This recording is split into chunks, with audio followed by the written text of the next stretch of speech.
Mateus capítulo 24. Ache aí, por favor. Estou numa série de mensagens que fala sobre os finais dos tempos. E por que é importante falar sobre os finais dos tempos? Que a gente está nos finais dos tempos. Nós somos a geração que verá tudo isso que está aqui ministrado e profetizado na palavra de Deus.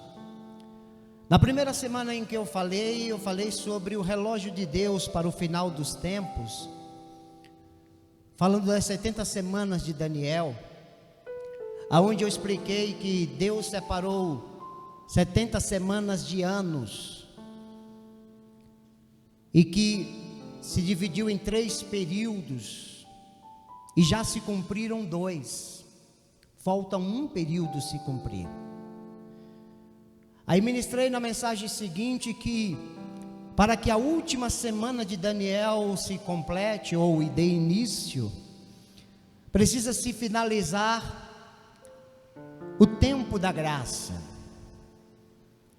O Espírito Santo precisa ser retirado da terra na sua plenitude e junto à igreja, onde se fala no arrebatamento, onde eu falei sobre um povo que será tirado do céu. Expliquei como será isto. E hoje na terceira mensagem eu quero falar sobre o líder que o mundo espera. O mundo está esperando um líder que vai governar tudo. E muitos estão ansiosos para isto. Mas quando este líder vai começar? Lembre-se que para começar uma coisa tem que terminar a outra. A igreja precisa ser retirada da terra, o tempo da graça precisa terminar, para que a última semana de Daniel, última semana de 7 anos, uma semana bíblica, ela tem 7 anos, ela venha começar aqui na terra. E Jesus dá uma dica aqui em Mateus capítulo 24, Mateus 24 verso 15, o Senhor disse assim: quando pois virdes que a abominação da desolação de que falou o profeta Daniel está no lugar santo. Quem lê, quem entenda. Ele diz assim: olha, quando vocês verem a desolação, a abominação está, não é estará, está no lugar santo, e nós vamos saber aonde é este lugar santo. O Senhor está dizendo assim: aí começará o último período da humanidade como nós conhecemos aqui na terra. Então Jesus disse: olha, como o profeta Daniel falou. Então vamos para Daniel. Daniel capítulo 9, veja comigo. E nós estamos fazendo um estudo aqui da palavra de Deus. Em Daniel capítulo 9,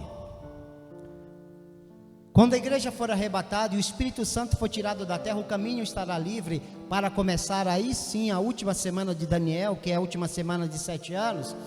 Olha o que acontece em Daniel capítulo 9. Daniel começa aqui, capítulo 9. E ele firmará aliança com muitos por uma semana. Quantas semanas? Por uma semana. Uma semana bíblica, 7 anos. Ele firmará um pacto, uma aliança com as nações europeias, com as nações do mundo, boa parte delas, e principalmente com Israel. Uma aliança será firmada por uma semana, exatamente a última semana que falta para o final dos tempos. A última semana de 7 anos de Daniel. E aí, quando ele firmar esta aliança, o seu reinado aqui na terra que vai começar, será um reinado de paz e segurança. Repete comigo: paz e segurança. O apóstolo Paulo, ou melhor, Veja, apóstolo Paulo, em 1 aos Tessalonicenses capítulo 5, ele dá uma ideia sobre isso. 1 aos Tessalonicenses capítulo 5, veja comigo o versículo 3, na parte A. Pois que quando disserem a paz e segurança, eu vou parar aqui, a paz e segurança. Este homem vai fazer o que até hoje ninguém fez, foi trazer paz e segurança para a terra. O que as pessoas mais querem na terra? Paz e segurança. E este homem, este governante do mundo, este novo líder que vai se levantar, ele vai conseguir trazer para essa terra paz.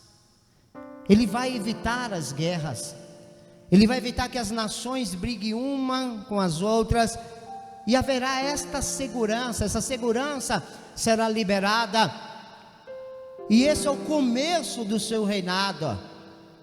Mas quem está por trás disso? Apocalipse capítulo 13. Apocalipse capítulo 13, eu não vou me demorar muito na explicação, porque há muitos versículos que eu quero mostrar na Bíblia para você. Apocalipse 13, o que estará por trás desse homem poderoso que se levantará sobre a terra, que fará uma aliança com Israel, que fará aliança com as nações? Quem está por trás dele? Capítulo 13, verso 14. E adoraram o dragão. E adoraram quem? O dragão. Quem é o símbolo do dragão? Satanás, que deu à besta o seu poder. Então esse poder deste homem que governará o mundo, esse poder veio do dragão, de Satanás. Esta besta que saiu do mar é o homem que vai governar o mundo. E adoraram o dragão que deu à besta o seu poder, e adoraram a besta, dizendo: quem é semelhante à besta? Quem poderá batalhar contra ela? As pessoas vão ficar apaixonadas, encantadas, impressionadas com essa pessoa. Que olha esse cara, ele resolveu o problema das guerras, ele resolveu o problema da fome lá na África. As crianças não morrerão mais de fome, as guerras não existirão mais, os problemas, nós estamos vivendo um tempo que nós nunca vivemos, um tempo de paz e de segurança. O reinado dele começa desta forma. Mas quem está por trás? O dragão, dando o seu poder. O dragão dando o seu poder. E é nesse período que ele vai implantar a nova ordem mundial. Essa nova ordem mundial que está todos os governantes falando, ó. Até o presidente do Brasil fala em nova ordem mundial, o Papa fala em nova ordem mundial, o presidente dos Estados Unidos fala em uma nova ordem mundial. E este homem poderoso, este líder, ele vai resolver tantos problemas do mundo que as nações dirão assim: venha ser nosso líder. E aí ele implantando essa nova ordem mundial, ele vai fazer três coisas importantes. Primeira delas, haverá uma única moeda. Haverá o quê? Uma única moeda. Não haverá dólar, ienes, euros. Não haverá real. Uma única moeda, para não ter mais problema, para não ter mais divisão. Ele vai implantar também uma única religião, porque as maiores guerras que são travadas hoje são por causa da religião. Em nome de Deus, está sendo travada uma guerra agora em Israel, e aqueles que estão atacando ficam soltando mísseis e dizendo: Alá Akbar, Alá, o Deus misericordioso, em nome de religião. Então ele vai conseguir unir as religiões. Ponha na sala um crente, ponha na sala um católico e um espírita. Eu dou 5 minutos para a confusão começar. É ou não é? Pode juntar com os da sua família, porque a religião, ela traz divisão, porque cada um quer defender o seu lado. Mas esse homem, ele vai conseguir unir as religiões como se fosse uma só. Nas Arábias, né? Já foi construído 3 templos, um de frente para o outro. Um dedicado ao judaísmo, ao cristianismo, ao islamismo. Todos podendo congregar em paz. Esse é o desejo do ecumenismo, unir as religiões. Unir as religiões, e ele vai conseguir fazer isso, porque quando ele unir as religiões, não haverá mais guerras, por causa da religião, não haverá mais problemas. A terceira coisa que ele vai fazer é o seu governo universal. Ele vai ser o líder supremo, ele vai governar sobre tudo, sobre todos. Ele vai ser a maior autoridade. Então ele vai estar governando sobre isso, e implantando nos primeiros 3 anos o seu reino aqui na terra, trazendo paz e segurança, fazendo com que as bênçãos venham sobre o povo, e o povo vai acreditar que este é o Messias. Os judeus vão acreditar que esse é o Messias tão esperado. Pastor, ele vai governar, ok, mas todo governante tem que governar a partir de um lugar, sim ou não? No Brasil, o presidente governa a partir de onde? Brasília. Nos Estados Unidos, o presidente governa a partir de Washington. O primeiro-ministro da Inglaterra, ele comanda a partir de Londres. Ele precisa de um lugar. E qual será essa cidade em que o Messias vai governar? Fala comigo aí. Jerusalém. Repete comigo. Jerusalém. É a partir de Jerusalém. É por isso que Jerusalém há tanta confusão, porque há profecia sendo liberada para aquele lugar. Veja comigo, segundo aos Tessalonicenses, segunda carta aos Tessalonicenses. Como é que o Senhor sabe que é Jerusalém, pastor? Está aqui. Porque além dele governar de uma cidade, ele vai ter que governar de um lugar mais específico. Ele vai ter que se assentar num lugar mais específico. Segundo aos Tessalonicenses capítulo 2, verso 4.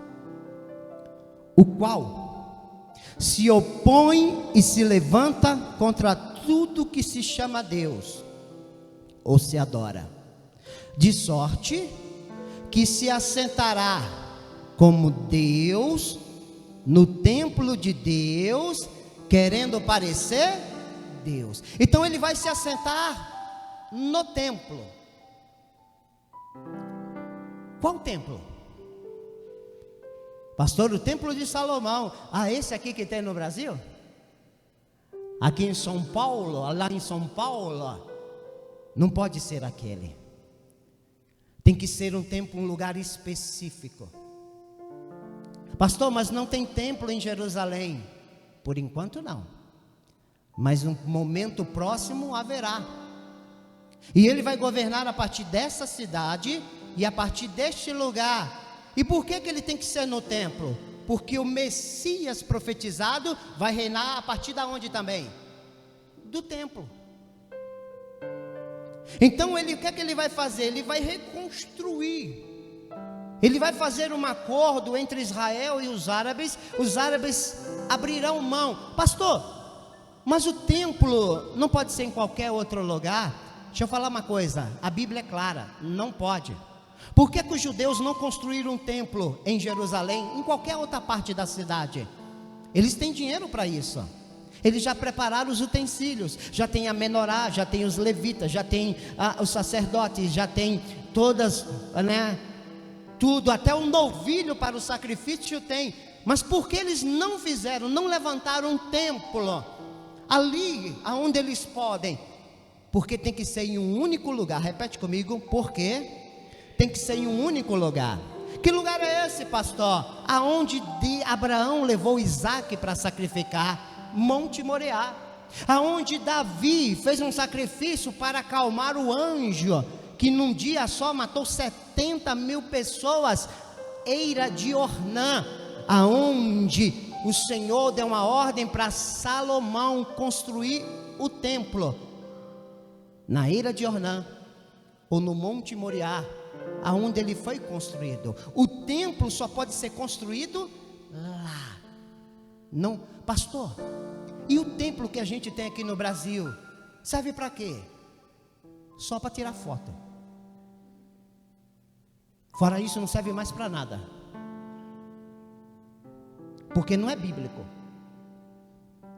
É bonito, o danado é. É legal? É. Mas na Bíblia, ele está fora. Porque o templo só pode existir em um único lugar. Exatamente em Jerusalém e mais exatamente em Moriá. E por que não é construído? Porque lá tem uma mesquita da cúpula dourada. Se o judeu chegar perto, a guerra começa. Então este Messias, ele vai convencer tanto Israel como os árabes a negociar. Então os árabes vão ter que abrir mão da mesquita para que o novo templo seja reconstruído, e Israel vai ter que abrir mão da parte da Palestina para dar para os palestinos, e aí sim um acordo trará paz. E aí ele vai se assentar na casa de Deus, como Deus, querendo parecer quem? Deus. Nós acabamos de ler. Por isso que nós temos que voltar para Mateus, onde nós começamos a leitura. Mateus 24, verso 15. Mateus 24, 15. Quando, pois, virdes que a abominação da desolação de que falou o profeta Daniel está, não é estará, não é no tempo futuro, é no tempo presente. Estar aonde, pastor? No lugar santo. E o lugar santo é o templo do Senhor. Ele vai estar lá, dominando tudo. Pastor, da onde virá o Messias? Eu já vi muitas pessoas falando um monte de coisa.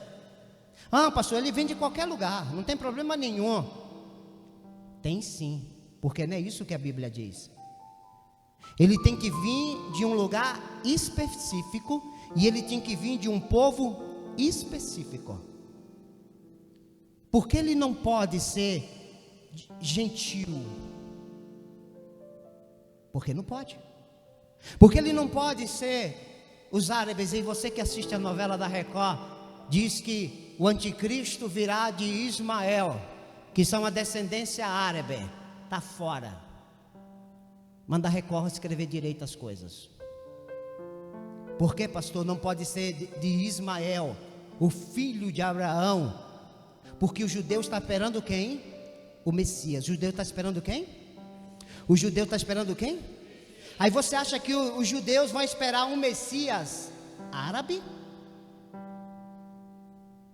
Ou gentio? Você já tentou pegar na mão de um judeu? Não tenta não, que ele não vai dar mão para você.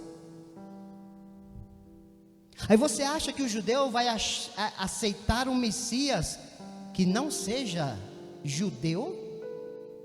Impossível.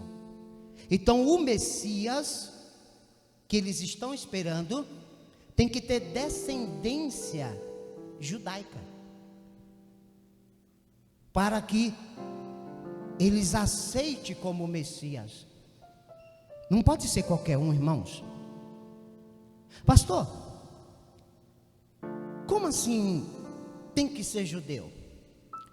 Vou te falar 4 coisas, 3 principais que um judeu espera do Messias. Primeira deles, que o Messias tem que ser para o judeu descendente de Davi. Descendente de quem? E Davi era o quê? Judeu. Ele tem que ter a descendência de Davi. Agora você vai entender por que os judeus negaram Jesus. Porque segundo o relato bíblico, o pai de Jesus não é um judeu, é quem? O próprio Deus. E por não ser um judeu, ele não pode ter uma característica de Messias, porque o Messias tem que ter um pai judeu, da descendência de quem? Davi. Isso é Bíblia, irmãos, isso é história. Não dá para, você tem que entender a cultura judaica para compreender essas coisas. A segunda coisa é que um judeu, e você pode ouvir aí judeus falando, hoje virou moda, os judeus nos podcasts, eles falam isso aqui que eu estou falando para você. A segunda coisa que eles esperam que o Messias faça é que ele reconstrua o templo. Jesus, quando andou aqui na terra, ele reconstruiu o templo? Sim ou não? Não. Por causa disso, ele não é considerado o Messias pelo judeu. A terceira coisa que ele tem que ser é que o reino dele tem que ser um reino de paz e prosperidade na terra. Quando Jesus andou pela terra, o reino dele foi de paz? Foi de prosperidade? Ele disse, o meu reino não é nem daqui. Então você entendeu por que os judeus não aceitam Jesus? É por causa disso. Outra coisa, o Messias terá um reinado duradouro. E o que é que aconteceu com Jesus? Morreu na cruz. Como um judeu vai aceitar o Messias que morreu? Então, por isso é que eles negam. Em João 1:11 diz assim: Jesus veio para os seus, e os seus não receberam. Não receberam por quê? Porque Jesus e Yeshua não tinha característica, não tinha descendência de Davi, não reconstruiu o templo, não teve um reino de paz, e o pior, morreu. Morreu. Pastor, isso está na Bíblia? Isaías capítulo 11. Vamos ver a descendência? Isaías capítulo 11. No título do capítulo 11, na minha Bíblia está assim: o reino do Messias é pacífico e próspero. Não sei se a sua Bíblia de estudo tem. Aí no versículo 1 do capítulo 11 diz assim: porque brotará um rebento do tronco de Jessé. Quem foi Jessé? O pai de Davi. Então brotará do tronco de Jessé e das suas raízes. Raízes, biblicamente falando, chama descendência. Então da descendência de Jessé, de Davi, um renovo frutificará. Aí você continua lendo o texto. Então o Messias, qual é a característica do Messias? Ele tem que ter a descendência de um judeu, descendência judaica. Para ir aumentando mais, Daniel capítulo 11. Daniel capítulo 11. Vamos lá. Estudo dos finais dos tempos. Olha que interessante, Daniel 11, versículo 36. E este rei fará conforme a sua vontade, e levantar-se-á, e engrandecer-se-á sobre todo Deus, e contra o Deus dos deuses falará coisas espantosas, será próspero. Pula para o versículo 37. E não terá respeito ao Deus de seus pais. Repete comigo: ao Deus dos seus pais. Quem é o Deus de Abraão? O Todo-Poderoso. Quem é o Deus de Jacó? O Todo-Poderoso. Ou o Deus de Isaac e Jacó? O Todo-Poderoso. Quem era o Deus de Davi? O Todo-Poderoso. E este homem não terá respeito pelos deuses do seu pai. E aqui não pode ser árabe, porque daqui muitos tiram, dizendo: não, aqui não é o anticristo, aqui é de Ismael. Negativa. O Deus do pai, da sua descendência, é o Jeová Todo-Poderoso, e ele não terá respeito por esse Deus. Quando a Bíblia fala Deus dos seus pais, está falando aqui em descendência, os pais dele. Por exemplo, pai Abraão. Abraão é o nosso pai literal? Não, mas a Bíblia diz em Gálatas que pela fé eu sou filho de Abraão e tenho direito à promessa. Então eu tenho uma descendência espiritual com Abraão. E o mesmo Deus de Abraão é o seu Deus, sim ou não? É o mesmo Deus. Por isso que o anticristo ele tem que ter descendência de um judeu. Senão o povo judeu não vai receber, irmãos. Isso é o básico do básico. Não pode ser um outro. Vamos para o Novo Testamento. Novo Testamento, primeira carta de João, capítulo 2, versículo 18. Está escrito assim: filhinhos, já é a última hora, e como ouvistes que vem o anticristo. 1 João capítulo 2, verso 18. Filhinhos, já é a última hora. Por isso que é bom você trazer sempre caneta e papel, para depois você meditar em casa. Filhinhos, já é a última hora, e como ouvistes que vem o anticristo. Também agora muitos se têm feito anticristos. Há uma diferença aí em vem o anticristo e muitos se fazendo anticristos. Qual é a diferença, pastor? O anticristo é a personificação do mal na terra. Os anticristos é aqueles que é contra Cristo. Sabe uma pessoa que zomba da igreja, zomba de Jesus, zomba do evangelho? Esse é o anticristo. Aquele que persegue a igreja e que quer o mal, esse é o anticristo. Aquele que quer a derrota, esse é o anticristo. Aquele que se faz de Messias, anticristos. A gente tem até um aqui, né? Eu nem sei o que aconteceu com aquele que diz em nome do meu pai. Alguém sabe quem é? O Henrique Cristo. Então todo aquele que é contra Cristo é anticristo. Aí, pastor, eu tenho um fulano lá da minha família, não gosta de crente, não gosta de Jesus, não quer saber nada disso. Ele é um anticristo.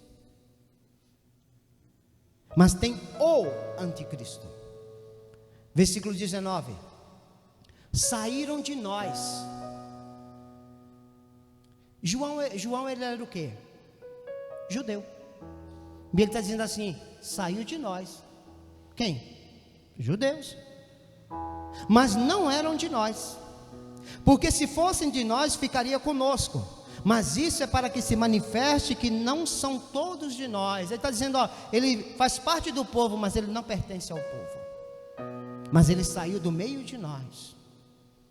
Então o anticristo, ele tem que ter a nacionalidade de um judeu. O pai ou o avô, e o avô em sequência, tem que ser judeu. Senão um judeu não vai recebê-lo como Messias. Isso é o básico.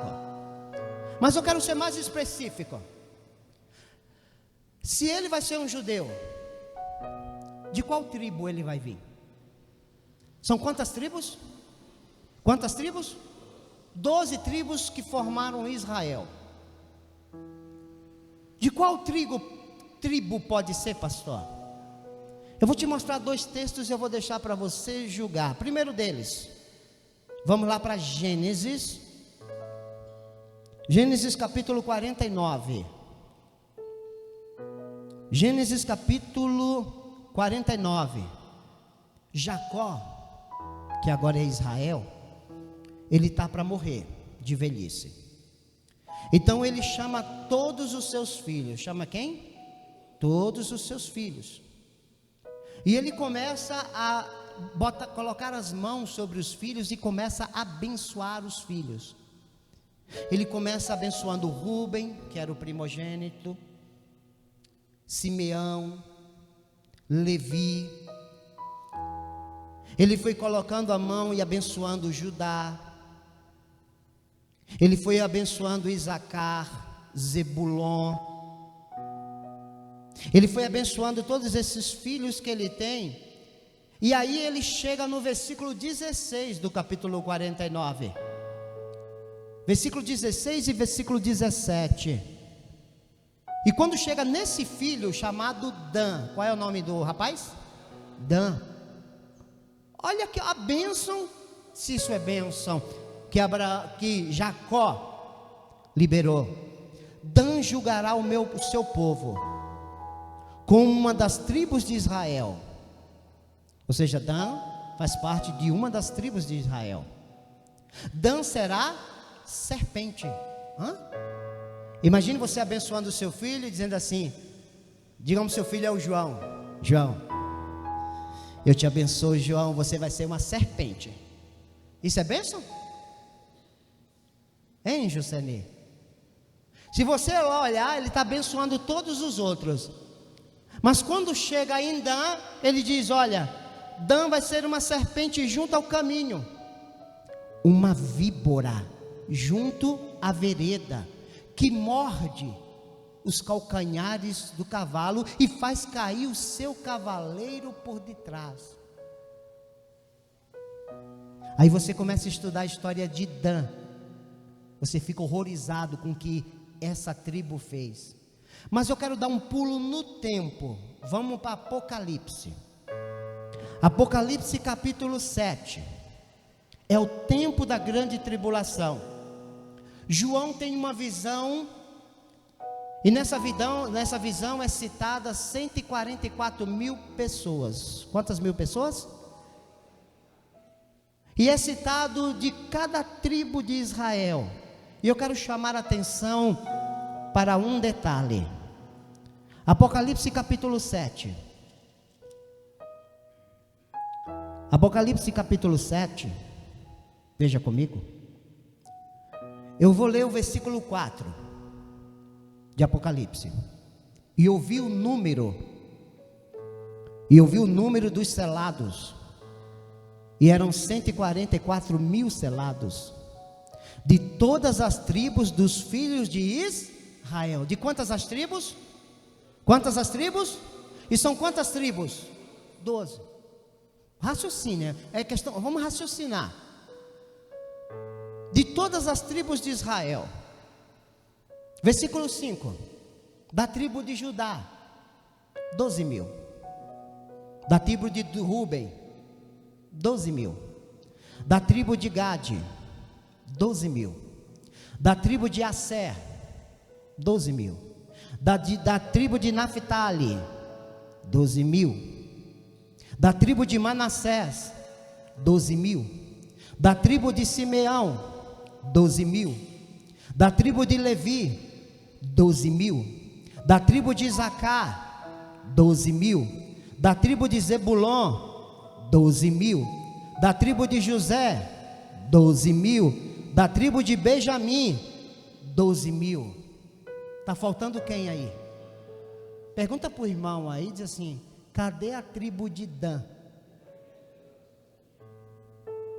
Por que a tribo de Dan não está na genealogia? Por que que Deus tirou? Já parou para pensar? Porque Deus tirou a tribo de Dan da sequência da turma dos 144 mil que pregarão a palavra aqui na terra no tempo da tribulação. Cadê a tribo de Dan? Não. Por que ela foi tirada? Porque é uma profecia de 49 lá que nós lemos. Quando a gente vê a história da tribo de Dan, pesquisa para você ver os horrores que eles fizeram, as abominações que eles fizeram. Por isso eles foram tirados dessa turma aqui dos 144 mil. Tiraram Dan e colocaram o filho de José chamado Manassés. Pensa. Dan será uma serpente, uma víbora à beira do caminho. Ele não é o caminho, mas ele vai estar na beira do caminho. E que toca nos calcanhares. Ali é uma profecia sobre aquilo que estava por vir. Quem é o caminho? Jesus. Quem foi tocado nos calcanhares? Jesus. Então, pelo esse estudo, eu acredito que além de o anticristo ter uma descendência judaica, ele tem que vir uma das tribos.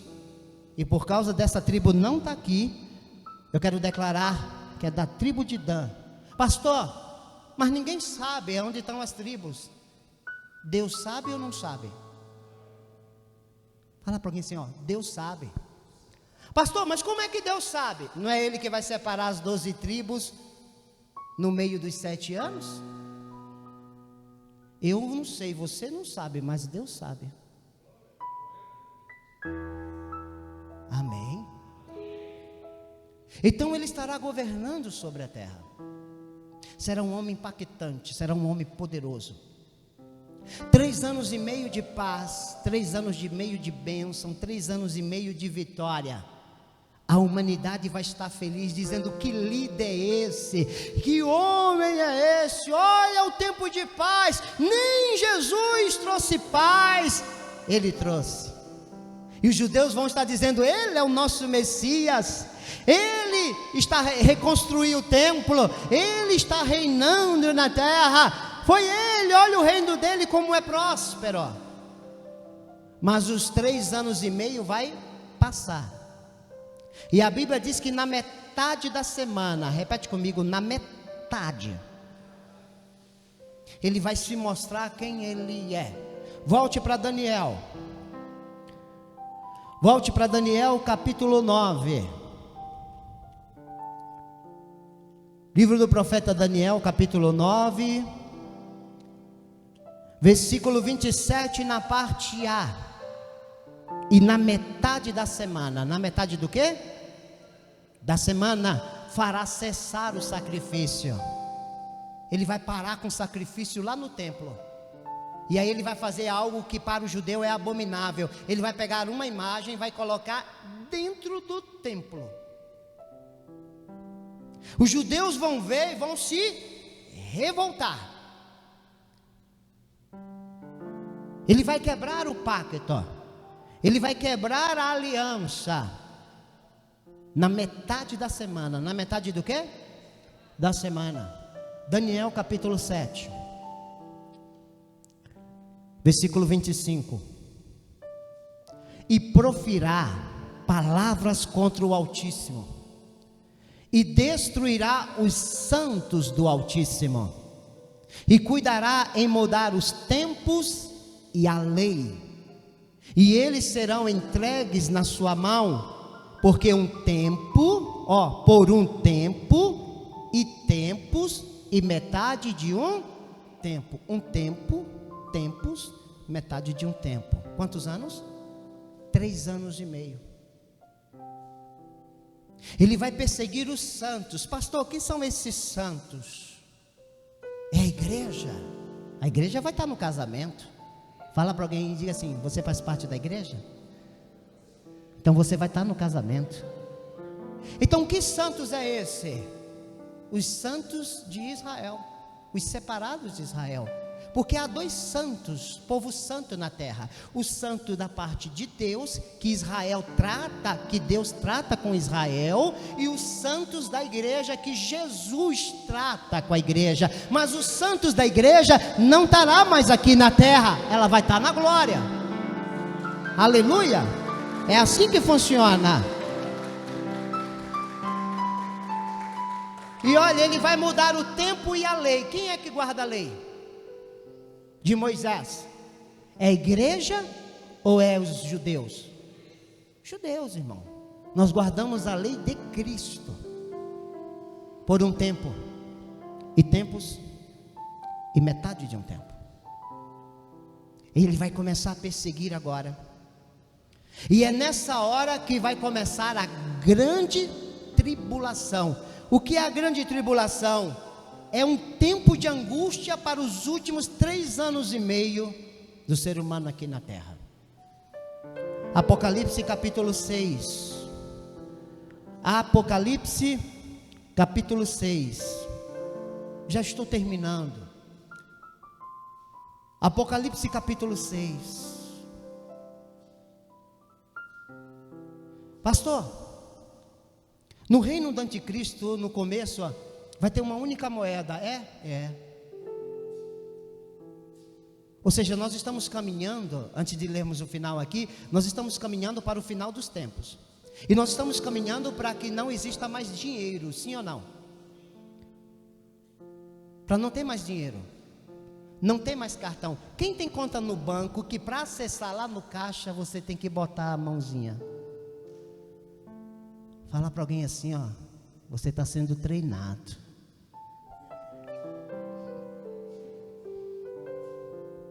Não tem caixa que é assim? Que você tem que botar a mãozinha. E interessante que não é essa mãozinha. É a qual?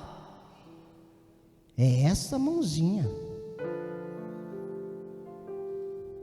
Pastor, mas é mesmo? Como não existirá mais dinheiro, irmãos? Não existirá mais cartão? A moeda é única? Como é que vai sobreviver?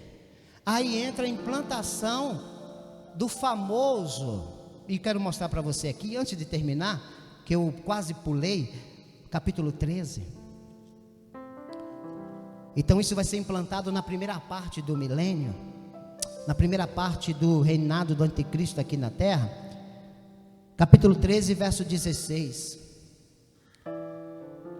E faz com que todos, pequenos e grandes, ricos e pobres, livres e servos, seja-lhe posto um sinal na sua mão direita ou nas suas testas, para que ninguém possa comprar ou vender, senão aquele que tiver o sinal ou o nome da besta ou o número do seu nome. Então vai chegar uma hora que, como não existirá mais dinheiro, o cartão não existirá, mas você aposentado tem que receber o salário, né? Aposentadoria, você que trabalha, você tem que receber. Como vai ter que receber? Vai ter que colocar um sinal. Esse sinal, irmão, não é vai cravar na tua testa 666, vai ser algo bom. Por exemplo, se você não andar mais com dinheiro no bolso, quem vai roubar você? Acabou os roubos. Se você andar sem o cartão, mesmo se você perder ou alguém te roubar, não terá mais prejuízo. Tudo terá fácil, sabe? Você vai no médico, tudo vai estar lá. Você vai chegar no lugar e só vai encostar. E tudo vai passar. É uma tecnologia e muitos colocam como chip. E realmente, quando você analisa o chip, tudo leva para o chip. Porque as informações num grão, de tamanho de um grão de arroz, que acredite, foi feita uma pesquisa qual o melhor lugar do corpo para colocar o chip. E essa pesquisa disse que o melhor lugar é mão direita ou... Pergunta para alguém assim, é coincidência? Coincidência? Não existe coincidência, existe palavra profética. E é ricos e pobres. A coisa vai estar aí. Milênio está vento em polpa. Ele se revela no meio da da última semana, ali no meio da última semana de 7 anos.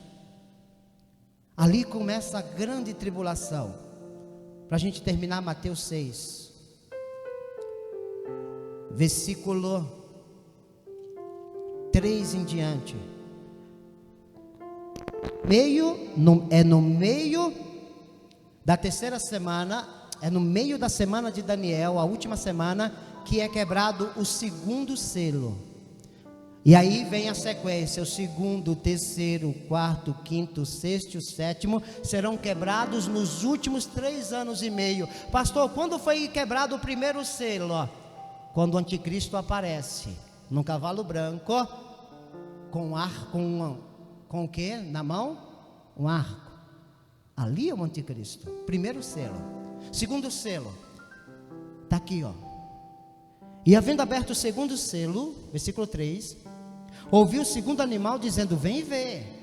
E saiu outro cavalo vermelho, e o que estava sentado sobre ele foi dado que tirasse a paz da terra. O mundo estava vivendo em que até então? Em paz e segurança. Os primeiros 3 anos e meio, ó. Agora a paz foi tirada da terra, e que se matasse uns aos outros, e foi-lhe dado uma grande espada. Aí vem a sequência. A espada aqui é juízo. Um selo será quebrado após o outro. O povo que ficou ficará na grande tribulação. Capítulo 13 de Apocalipse. E aqui eu termino. Versículo 5 agora. E foi-lhe dado uma boca para proferir grandes coisas e blasfêmia, e Deus-lhe o poder para agir por 42 meses. Quantos meses? Alguém imagina quantos anos dá 42 meses? Fala para o irmão aí, diz assim, ó, 3 anos e meio. Um tempo, 2 tempos e meio. 1260 dias, 42 meses. Vai ter o poder. Ele vai fazer absurdos. Foi dado este poder para agir por 42 meses. E abriu a sua boca, e blasfêmias contra Deus, para blasfemar do seu nome e do seu tabernáculo e dos que habitam no céu. Quem é esse povo que vai estar no céu aí? Quem é esse povo que vai estar no céu aí?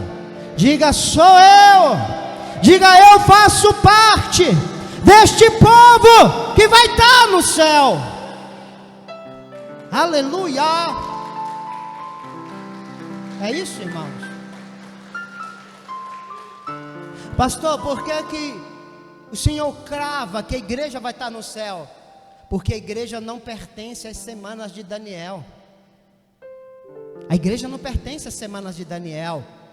As semanas de Daniel, o anjo disse para Daniel: Daniel, essa profecia é para o teu povo, Daniel. Quem é o povo de Daniel?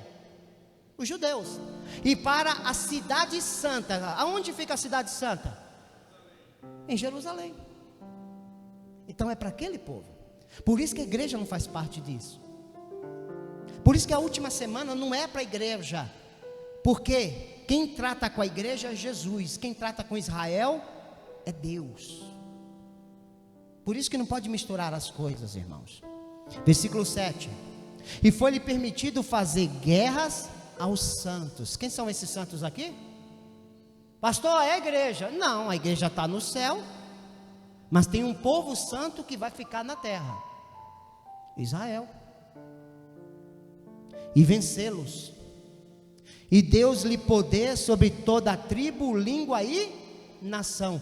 E os que ficaram, sabe, os desviados, os crentes xing-lingues, os crentes que estavam na igreja só de corpo, mas não estavam aqui em espírito, esses ficarão.